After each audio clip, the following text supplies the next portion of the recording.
Hello and welcome to the Yellow Brick Rabbit and part 3 of Let's Talk Disney Star Wars. If you haven't caught the first two parts, then I'm sure you have the ingenuity to find them. If you so desire, they're like this video, but they're called part 1 and part 2.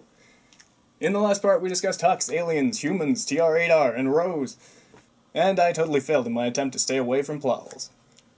I love that I had to cut out 2/3 of the Hux speech in the last part. It gave me a copyright strike. Hey, this guy screams angrily, consistently, for way too long. I'm sorry, your clip is way too long. Way to prove my point, Disney. Rats. They've thought of everything. But let's get this rant on a roll and start with a great character. A character that was completely underutilized in The Last Jedi, BB-8. Why can't BB-8 open doors? No, really, why can't BB-8 open doors? We have to find someone who can open a security door on another planet when we have droids, and this is a common thing that happens in especially episode 8, is it's like he forgot that droids exist. And then we get the ironing droid, which once again just pulls you directly out of the damn movie. Like, why is there an Earth iron in the middle of this galaxy? To make a joke. And it completely breaks the fourth wall. Like, well, congratulations. Why are you doing this? Not only can BB-8 not open doors, he's completely incompetent at fixing fighters, which is literally what he was built to do. He's an astromech droid like R2 is, as far as I understand it. He's like a new model of R2. He's the R2 2.0. The R2.0. But he can't do anything that R2 could. So much so that we aren't even going to try. Like, we aren't going to try and let BB-8 infiltrate the thing and open the door. No.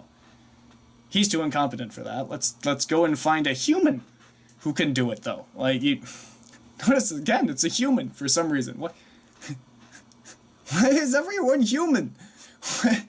Where are the Rhodians, the Twi'leks, the Chiss, the more Wookiees, the anything, anything but another human. Like, so. Talking about inhuman, let's talk about Holdo. I mean, that's what I thought. I gave them the benefit of the doubt of thinking that, like, oh, she's like, you know, a subspecies of human that has, like, you know, different types of hair colors, and, you know, then maybe they grew up on a world with, like, some type of, you know, condition that causes different types of hair. No, she just dyes her hair. She goes down to the beauty shop every 2 weeks and buys a supply of different colored hair dyes, and then goes back to the Star Wars universe. Yeah. The great respected admiral who's too good to share her sophisticated plans with the likes of you. That oh so sophisticated plan of we're going to abandon ship and let them blow it up. Wow, great plan. Notice that when she sacrificed herself, her plan was to just keep the thing going.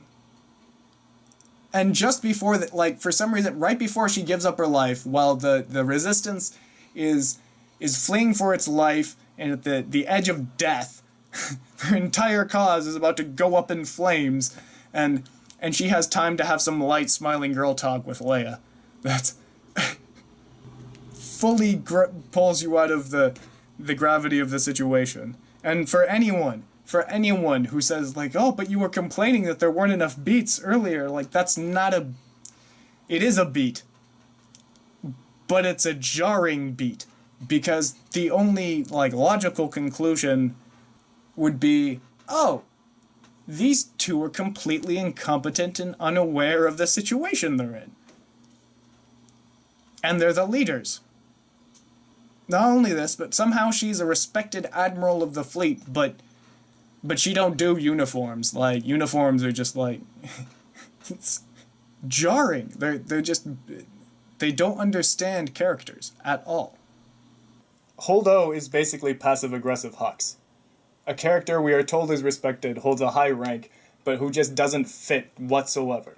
With Hux, you ask, how is this toddler a general? And why is this general in a ship all the time? With Holdo, you ask, how exactly did someone who flaunts their disrespect of military protocol and gets agitated and vengefully upset, like at the drop of a pin, not get chewed to pieces before reaching Vice Admiral? Holdo in a line is basically, you're not good enough to know my plan if you ask for it, because you're suggesting that I'm not perfect. How dare you? And why did she sacrifice herself? This is another point where there are droids in the universe. There's probably autopilot, but beyond that, there are droids in the universe. So why? Why is she staying on the ship? If there's anything to do on the ship, since it's just going in a straight line at the exact same speed. Cars today can do this on autopilot. While I'm going over some technical things, since we're talking about how is it that they can pepper the back of the fleet, but they can't provide cover for their fighters? They have to pull back their fighters, which could just take out their engines, because they couldn't cover them, but the guns that they would use to cover them can hit the back of the enemy fleet. It doesn't make sense, but that's a plot hole. We're not going to go through plot holes, trying to stay away from plot holes, because that's been discussed to death. I'm sure there's 100 more, but let's get to the big thing that we have been leaving out, that everyone is waiting for, because let's talk about our main character, Rey. Or that fangirl from Jakku with serious anger issues. If you don't like that statement, I give you this. What's that strange droid I just met? That guy stole a jacket?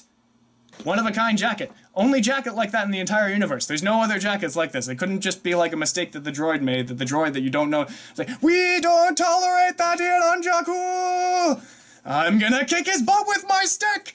Murder face! 2 minutes later. Let's steal that ship!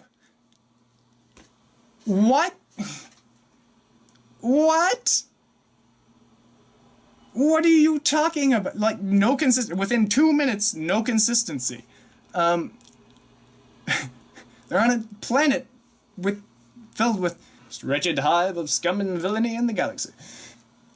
But random droid says this dude stole a jacket, so let's go start an altercation over a jacket from someone who we don't even know, who apparently it got stolen from. Like, this is the place where she grew up? Are you sure? Because she doesn't act like it. And I mean, we can keep going. I mean, she's this angry, impulsive character throughout throughout the whole film. She's still that character in the second film. But I don't really have that much of a problem with Rey, to be honest. I'm okay with Rey being that way. What I'm not okay with is them saying that Rey has no weaknesses, and that Rey doesn't need training, and that Rey, like, yes, she does. What are you talking about? She's an impulsive, angry, emotional wreck. She brings chaos wherever she goes. And she can grow. That would be fantastic. We would love to see her grow, but that's not allowed. We can't show any of this impulsive, reckless behavior as being in any way, reprehensible, because that's what it is. And that's where they broke her character, was when in episode 8 they just completely changed her entire reason for being. I had no even inkling of an idea that Rey didn't know her parents. To me, somehow, between 7 and 8, Rey completely forgot about who her parents were. I mean, it's even a lot of, you know who your parents were. Who thought she didn't? We see her being left on Jakku. The girl we see being left on Jakku is way too old not to remember anything about her parents. At the end of the movie, we didn't know, the audience didn't know who her parents were. The only thing that's even suggested for a second that she didn't know who she was crazy Men in Black Jedi Superman kisses that wiped her memory. Like, that... Why is this being entertained in the actual movie now? That makes no sense. Now, the reason that people want to know who she was is because, like all of the other characters, she is a giant question mark. And what I mean by she's a giant question mark is that we don't know who her parents are. We don't know where she comes from. We don't know her significance. We don't know what she wants. We don't know where she's going. We don't know why she's being called by a lightsaber. We don't know we don't know her name. At the end of episode 7, I was convinced that Rey was not her name. Do you know why? Because the helmet that she wears in, like, one of the first scenes on Jakku says Rey on the side. So it sounds like Rey adopted this name from somewhere else, and that there may be a reason for that. Maybe she just wants to hide what her real name is. Maybe she was told to hide what her real name was when she was left there.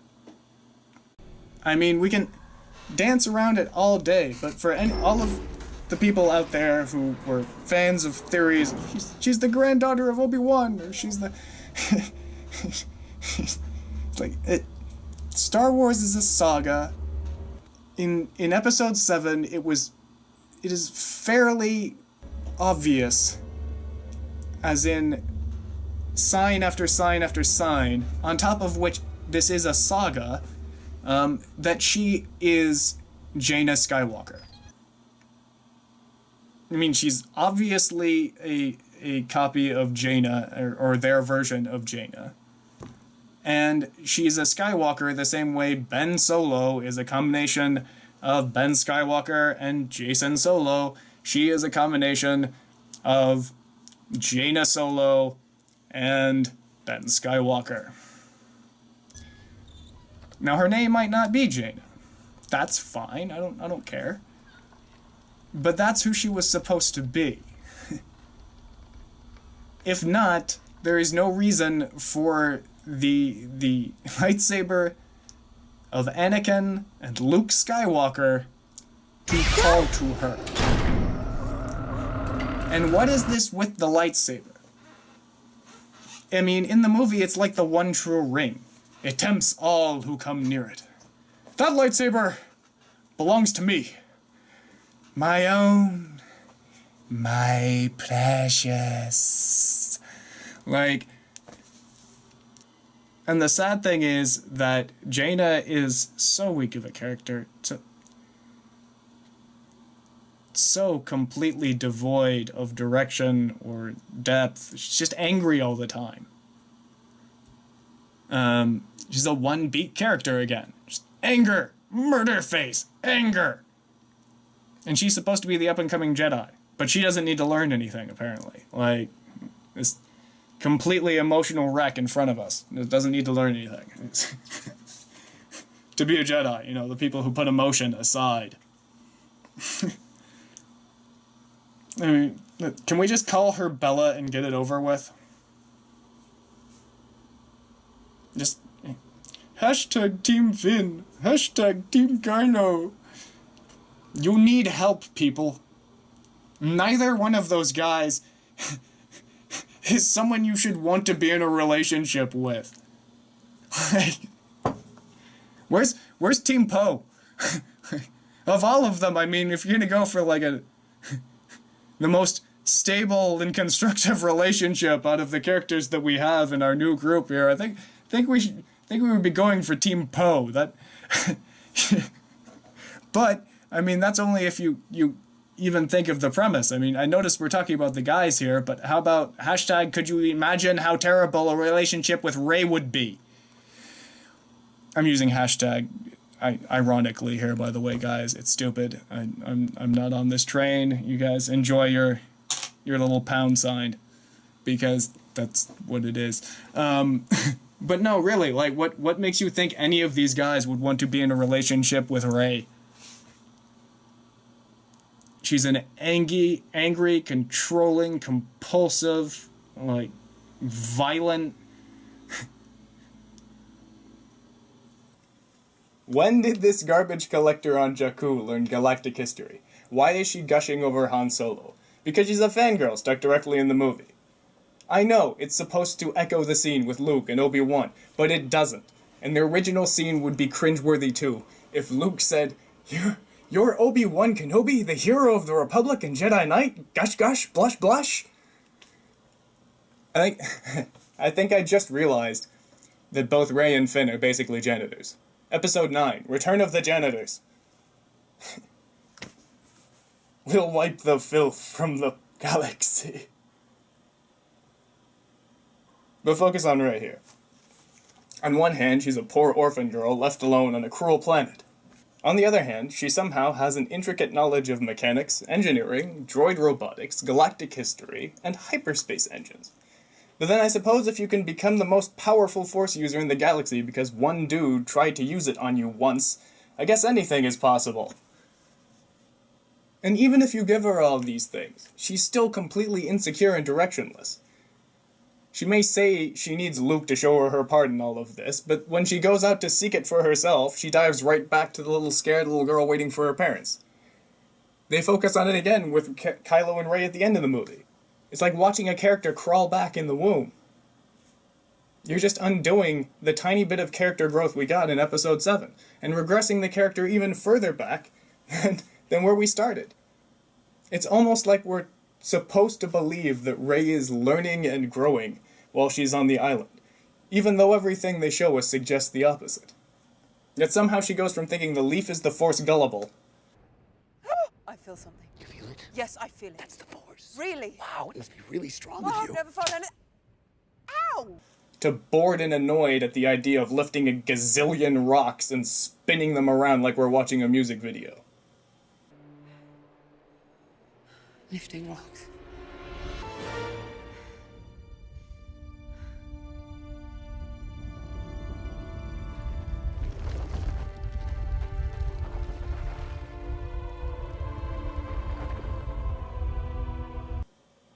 It's like saying, remember that hero who saved the galaxy and was the most hopeful guy in the universe? He truly believed in the good in people. Yeah, I heard he tried to murder his nephew in his sleep because of some bad dreams. Oh wait, they did that! But that's it for this part, everybody. I hope you've enjoyed my ramblings. Let me know what you think down below, and remember, follow the yellow brick rabbit. What? It's not follow button on this platform? I don't care.